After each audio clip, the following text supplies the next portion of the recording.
Hello everyone, how are you? I hope you are fine at home. मैं मानसी एक बार फिर आप सबके सामने क्लास थर्ड की ईवीएस की बुक लेके आई हूँ। ये नेचर की बुक है। इसका लेसन नंबर 3 तक हम कंप्लीट कर चुके हैं। आज आपकी टर्न आती है लेसन नंबर 4 की, द वर्ल्ड ऑफ प्लांट्स, यानी कि पौधों की दुनिया। तो इस लेसन में क्या है, हम सबसे पहले उसकी रीडिंग करेंगे, फिर उसके बाद लेसन की रीडिंग करेंगे। तो स्टार्ट कर लेते हैं।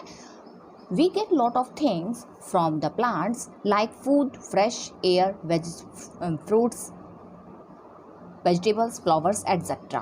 हमें पौधों से बहुत सी चीज़ें मिलती हैं, जैसे भोजन, ताज़ी हवा, फल, सब्जियां, फूल आदि। They help to purify the air by taking in carbon dioxide and releasing oxygen.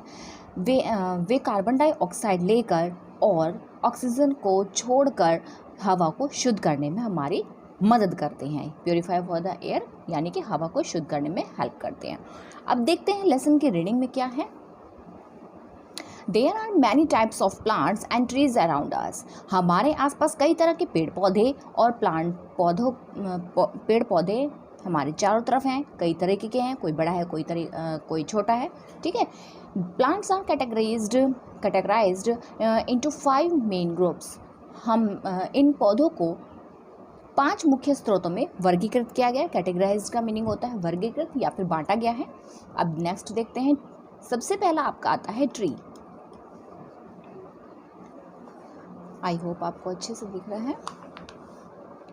Trees are very big plants. जो पेड़ होते हैं बहुत बड़े पौधे होते हैं। The stem of a tree is woody and very strong. जो ये पेड़ के तने और लकड़ी का पेड़ का तना लकड़ी का और बहुत ही मजबूत होता है। पेड़ का तना कैसा होता है? वुडी यानी लकड़ी का होता है, और वेरी स्ट्रॉन्ग होता है यानी कि बहुत मजबूत होता है। There are many branches of the stem. इन तने पर कई तरह की शाखाएं होती हैं। Trees grow in different shapes and size. वे पेड़ पौधे अलग अलग आकार और साइज के होते हैं, यानी शेप्स के होते हैं, और साइज यानी आकार के होते हैं। The fan shapes tree has very tall stems. ये जो आपको पंखे के आकार के दिखाई दे रहे हैं, जैसे कि ये देखो, ये ऊपर को फैला हुआ है, थोड़ा पंखा टाइप नहीं है, आपको दिख रहा है। ये जो पंखे के आकार की शेप के होते हैं, ये बहुत ही लंबे होते हैं। वेरी टॉल यानी कि बहुत ही लंबे तने वाले होते हैं। Only few leaves and fruit grow on its top like coconut tree. नारियल के पेड़ की तरह, coconut tree like as coconut tree, नारियल के पेड़ की तरह उन पर कुछ पत्ते यानी फ्यू लीव्स, कुछ पत्ते और फल उगते हैं। फ्रूट ग्रोज यानी कि कुछ ही पत्ते उगते हैं और कुछ ही फ्रूट्स उगते हैं। अब देखते हैं, आपका आता है हर्ब्स मीन्स जड़ी बूटी। Herbs are small weak and green stems plant. जो जड़ी बूटियाँ होती हैं वे छोटी, स्मॉल मतलब छोटे, वीक मतलब कमज़ोर, और ग्रीन स्टेम प्लांट्स यानी कि हरे तने वाले पौधे होते हैं। They have medical value. इनका औषधीय महत्व होता है। Tulsi is the most popular herb in our country. जो तुलसी है वो हमारे देश में सबसे महत्वपूर्ण लोकप्रिय बूटी है, यानी कि आप बोल सकते हैं हर्ब्स यानी बूटी, जैसे कि मेडिकल में यूज़ होती है। Mint, jasmine, spinach etcetera are other herbs. जो आपके पुदीना है, मिंट मतलब पुदीना, जैस्मिन चमेली, स्पिनच यानी पालक आदि, इन सभी आदि जड़ी बूटियाँ हैं। अब नेक्स्ट देखते हैं इसके अंदर कौन कौन सी होती है। तुलसी होती है, मिंट होती है, जैस्मिन और स्पिनच। अब नेक्स्ट आता है आपका श्रब्स मीन्स झाड़ियाँ। Shrubs are also small plants. Shrubs भी छोटे पौधे होते हैं, बट टॉलर दैन हर्ब्स, लेकिन जड़ी बूटियों से वो लंबे होते हैं। They have woody and bushy stem. उनके पास लकड़ी और झाड़ीदार, बुशी मतलब स्टेम, बुशी स्टेम होता है झाड़ीदार तने होते हैं। Several branches grow from its basis. इनके आधार पर कई शाखाएं निकलती हैं, जैसे अब इसमें कौन कौन से होते हैं? Rose, tomato, coconut plant are the example of shrubs. यानी कि रोज़ यानी गुलाब, टोमेटो टमाटर, कोकोनट मतलब कपास के पौधे जो होते हैं वो इस झाड़ियों के उदाहरण हैं। नेक्स्ट आपका आता है क्लाइंबर्स। अब क्लाइंबर्स क्या होते हैं? क्लाइंबर्स होते हैं जो पर्वतारोही यानी पर्वतों पर होते हैं। अब वो कौन कौन से होते हैं, कैसे होते हैं? क्लाइंबर्स आर वीक प्लांट्स, यानी कि जो पर्वतारोही प्लांट्स होते हैं वो थोड़े कमज़ोर होते हैं, वो वीक होते हैं। They need support a grow upward, उन्हें ऊपर की ओर बढ़ने के लिए किसी न किसी चीज़ की सपोर्ट चाहिए होती है। They do not stand erect themself without any support, वे बिना किसी सहारे के खुद को सीधा खड़ा नहीं रख सकते। They have green stems such as grape vine, money plant etcetera. अब इनके जो हरे तने होते हैं जैसे कि अंगूर की बेल, ग्रेप वाइन मीन्स अंगूर की बेल, और मनी प्लांट्स ये क्या होते हैं? मनी प्लांट आपका है वो बिल्कुल सीधा बिल्कुल स्टैंड एक सा नहीं खड़ा हो सकता, वो अपने बेस पे नहीं खड़ा हो सकता, उसे किसी ना किसी चीज़ की सपोर्ट चाहिए होती है। अब नेक्स्ट आपको कुछ क्वेश्चन पूछा गया है, name one fan shaped tree. अब फैन शेप्ड ट्री कैसा होता है, यानी कि जो पंखे के आकार का ट्री होता है वो कौन सा होता है? कोकोनट। आपने देखा होगा, मैंने आपको पिक्चर में भी दिखाया था कि जो उसकी शेप होती है वो कैसे होती है? पंखे के आकार की होती है। Which types of plants do not stand erect themselves? अब ऐसा कौन सा प्लांट है जो बिना किसी सहारे के खड़ा नहीं रह सकता? वो कौन से होते हैं? क्लाइंबर्स, यानी कि पर्वतारोही। नेक्स्ट आपका आता है creepers. Creepers are very weak stemmed plants. जो क्रीपर होते हैं वो रेंगने वाले होते हैं, यानी कि लताएं होती हैं जो बिल्कुल रेंगते हुए चलती हैं फर्श को, वो सीधे स्टैंड नहीं रह सकती। वेरी वीक स्टेम्ड प्लांट यानी बहुत ही कमज़ोर तने वाले पौधे होते हैं। They do not grow upwards, वे ऊपर की ओर नहीं बढ़ते हैं। So they creep along the ground, वे इसीलिए वे जमीन के साथ ही रेंगते हैं। अब वो कौन कौन से होते हैं? वाटरमेलन होता है, यानी कि तरबूज होता है।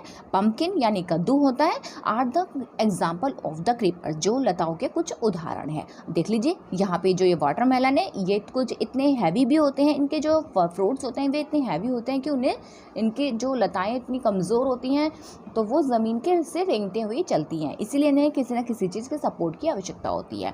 नेक्स्ट आपका आता है पार्ट्स ऑफ अ प्लांट्स, यानी कि पौधों के भाग। A plant has many parts such as root, stem, leaves, flowers, fruits and seeds. plants एक पौधे के such as many parts यानी कि कई भाग होते हैं, जैसे कि such as जैसे रूट जड़, स्टीम तना, लीव्स पत्तियाँ, फ्लावर फूल, फ्रूट्स फल एंड सीड्स यानी कि बीज। Each part perform different functions, यानी कि प्रत्येक भाग का अपना अलग अलग फंक्शन होता है, यानी कि कार्य होता है। नेक्स्ट आपका आता है रूट। रूट मीन्स जड़ें। अब जड़ कैसी होती हैं इसको भी पढ़ लेते हैं। The roots of a plant usually grow underground, जो एक पौधे की जो जड़ होती है आमतौर पर भूमिगत होती है, यानी कि अंडरग्राउंड होती है। जैसे कि आपको इस पिक्चर में दिख रहा होगा, ये मिट्टी की जो अंदर होती है इनको हम क्या बोलते हैं? Underground. The root provide support to the plant by fixing it, जड़ें पौधे को ज़मीन से लगातार सहारा देती रहती हैं, यानी उनको सपोर्ट देती रहती हैं। Fixing it to the ground, जड़ें जो फिक्स हो सकें, यानी कि वो जड़ें जो सपोर्ट उनको मिट्टी से मिलती है वो फिक्स होने के लिए मिलती है। रूट एब्जॉर्व वाटर, जो जड़ें होती हैं, जड़ें पौधों के लिए मिट्टी से पानी एब्जॉर्व करती हैं and nutrition from the soil for the plants, और पोषक तत्वों को अवशोषित करती हैं। Plants like as a carrot. अब प्लांट्स कौन कौन से होते हैं वो, जैसे कि प्लांट लाइक जैसे कि कैरेट यानी कि गाजर, बीट रूट यानी कि चुकंदर, रेडिश मूली, store food in the roots, ये जैसे पौधे भोजन को जड़ों में जमा देते हैं। ठीक है ना, ये जो आपकी होते हैं स्टोर करती हैं, इनका जो भोजन होता है, यानी कि ये जो जैसे आपकी मिट्टी में आपको दिख रहे होंगे यहाँ पे जड़ों के समेत ये मिट्टी के अंदर होती हैं, यानी कि अंडरग्राउंड होती हैं। ये अपर पार्ट पे नहीं होती, ये होती है अंडरग्राउंड, इसीलिए इनको रूट बोला जाता है। यानी कि रूट जो कौन कौन से आते हैं रूट में, वेजिटेबल कौन कौन सी आती हैं? कैरेट, बीट रूट, रेडिश, ये आपकी क्या होती हैं? इनको हम बोलते हैं रूट वेजिटेबल्स। अब देखते हैं रूट वेजिटेबल्स में कौन कौन से रूट्स आते हैं। There are 2 types of roots, यानी कि जड़ें 2 प्रकार की होती हैं। टैप रूट, एक होती है tap root, and fibrous root यानी कि रेशेदार जड़ें। एक होती है आपकी रेशेदार जड़ें जिन पे इतने सारी रेशे होती हैं। इन टैप रूट, अब टैप रूट कौन सी होती है? Many smaller branches grow from one long route. ये जड़ में एक लंबी जड़ से कई जड़ यानी एक लंबी जड़ से कई जड़ यानी शाखाएं निकलती हैं, कई शाखाएं निकलती हैं। और जो फाइब्रस रूट होती है, फाइब्रस रूट मीन्स यानी कि रेशेदार जड़ें कौन सी हों? There are numerous root growing from base, यानी कि रेशेदार जड़ में आधार से लेकर यानी नीचे से लेकर कई जड़ें बढ़ती हैं। इसमें देखो आपके फाइब्रस रूट में सिर्फ गिनी चुनी जड़ आपको दिखेंगी, एक में से ही आपको कई जड़ें दिखाई दे रही हैं कि इसी में से आपको कई जड़ निकलती हुई दिख रही हैं, ठीक है। और जो ये वाली जड़ें होती हैं इसमें अलग अलग पार्टीशन होते हैं, उन सब में ही खूब बहुत ही अच्छा बेस बना देती हैं, वो फैलती हैं, फैलने पे बहुत ही बेस बना देती हैं, यानी कि कई जड़ों में विकसित हो जाती हैं। अब नेक्स्ट देखते हैं आपका क्या आता है, स्टीम। स्टीम मतलब तने। Branches, leaves, fruits and flowers grow on the steam. जो तने पर जो शाखाएं होती हैं, पत्तियां, फल और फूल उगते हैं। The stem provide support to the plants. तना पौधों को सहारा प्रदान करता है। क्या आपका प्रदान करता है? वो सहारा यानी कि सपोर्ट सपोर्ट प्रोवाइड करता है। प्रोवाइड का मतलब होता है प्रदान करना। It transport water and minerals from the roots to various parts of the plant. जो पौधे के विभिन्न भागों तक पहुंचाता है, विभिन्न पौधों को विभिन्न भागों तक पहुंचाते हैं। It also transport prepared food from the leaves to other parts of a plant. यह तैयार भोजन को पत्तियों से पौधों के अन्य भागों तक पहुंचाते हैं। देखो यहाँ पे जब ये भोजन तैयार हो जाता है तो ये कहाँ से कैसे जाता है? पत्तियों से। Leaves to other parts of plant यानी कि पत्तियों से पौधे के अन्य पार्ट्स तक पहुंचाते हैं। Some stems are soft and some are hard. कुछ तने नरम होते हैं और कुछ हार्ड होते हैं यानी कि सॉफ्ट कठोर होते हैं। A strong and hard steam of a tree is a called trunk. पेड़ के मजबूत और सख्त तनों को यानी कि स्ट्रॉन्ग और हार्ड स्टीम को, हार्ड तनों को हम क्या कहते हैं? ट्रंक बोलते हैं। इनको क्या बोला जाता है? तना यानी कि ट्रंक कहलाते हैं ये। अब नेक्स्ट आपका आता है लीव्स यानी कि पत्तियाँ। अब पत्तियों में देखते हैं क्या है। Leaves prepare food from the green plants, so they are higher. They are called food factory and or kitchen of the plants. यानी कि leaves prepare food, पौधे पत्तियों से हरे पौधों के लिए भोजन बनाती है। क्या बनाती हैं? भोजन तैयार करती हैं, इसीलिए उन्हें भोजन का कारखाना यानी कि फैक्ट्री, फूड फैक्ट्री या फिर रसोई कहा जाता है। किचन ऑफ द प्लांट्स यानी कि रसोई कहा जाता है। लीव्स प्रिपेयर फूड, ये जो पत्तियां होती हैं फूड तैयार करती है with the help of water. किसकी सहायता से? वाटर से, कार्बन डाइऑक्साइड से, मिनरल से एंड क्लोरोफिल से। In the presence of the sunlight. तो ये क्या है? ये जो सूर्य के प्रकाश की जो रोशनी होती है उसमें उपस्थित में सूर्य के प्रकाश की रोशनी के साथ साथ जल, कार्बन डाइऑक्साइड, खनिज, क्लोरोफिल, ये सब।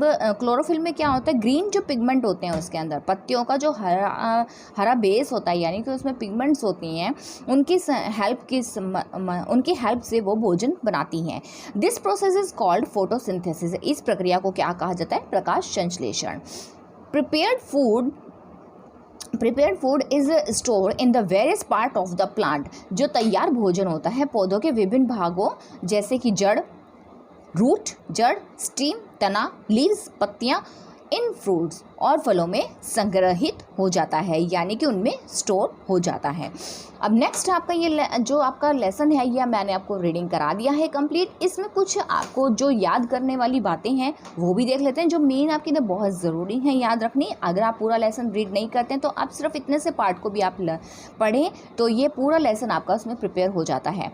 Plants purify the air and are help in many other ways. जो आपके पौधे होते हैं हवा को शुद्ध करते हैं।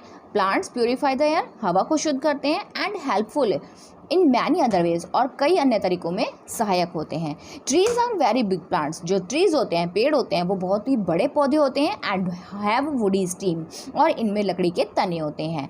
हर्ब्स आर ग्रीन, हर्ब्स जो होती हैं यानी कि जड़ी बूटियाँ होती हैं वो हरी होती हैं। एंड वीक स्टीम प्लांट, और जो उनके कमज़ोर तने वाले पौधे होते हैं। ये कैसे तने होते हैं? कमज़ोर तने वाले पौधे होते हैं। श्रब्स यानी कि झाड़ियाँ are bushy and woody stems plants, जो झाड़ियाँ होती हैं, झाड़ीदार और लकड़ी के तने वाले पौधे होते हैं। क्लाइंबर्स मतलब क्लाइंब मतलब पर्वतारोही, जो बिना किसी सहारे के वो क्या है, वो खुद को सीधा खड़ा नहीं रख सकते। विदाउट एनी सपोर्ट यानी बिना किसी सहारे के वो खड़ा नहीं रह सकते, खुद नहीं अपने आप खड़े रह सकते, उन्हें किसी ना किसी चीज़ के सपोर्ट की आवश्यकता ज़रूर होती है, नीड ज़रूर होती है। क्रीपर्स होते हैं आपके रेंगने वाले। Creepers do not grow upwards, जो रेंगने वाले पौधे होते हैं वो ऊपर की ओर नहीं बढ़ते हैं। दे क्रीप अलोंग द ग्राउंड, वे ज़मीन पर ही रेंगते हैं। रूट अब्जॉर्ब वाटर, जो जड़ें होती हैं मिट्टी से पानी को, and minerals from the soil, और खनिजों को अवशोषित करती हैं। Stems transport water and minerals to the different parts of a plant, जो तने होते हैं जड़ और खनिजों को पौधों के विभिन्न भागों तक पहुंचाते हैं। ठीक है, तो ये हो गई आपकी लेसन की कंप्लीट रीडिंग। अब हम इसके वर्ड मीनिंग और डिफ़िकल्ट वर्ड हम आपको नेक्स्ट वीडियो में बताएंगे। तब तक के लिए बाय बाय, टेक केयर। अगर आपको मेरी वीडियोज़ अच्छी लगती हैं, पसंद आती हैं, समझ में आती हैं, तो please like, share and subscribe my channel. तब तक अब नेक्स्ट वीडियो में मिलेंगे, तब तक का बाय बाय।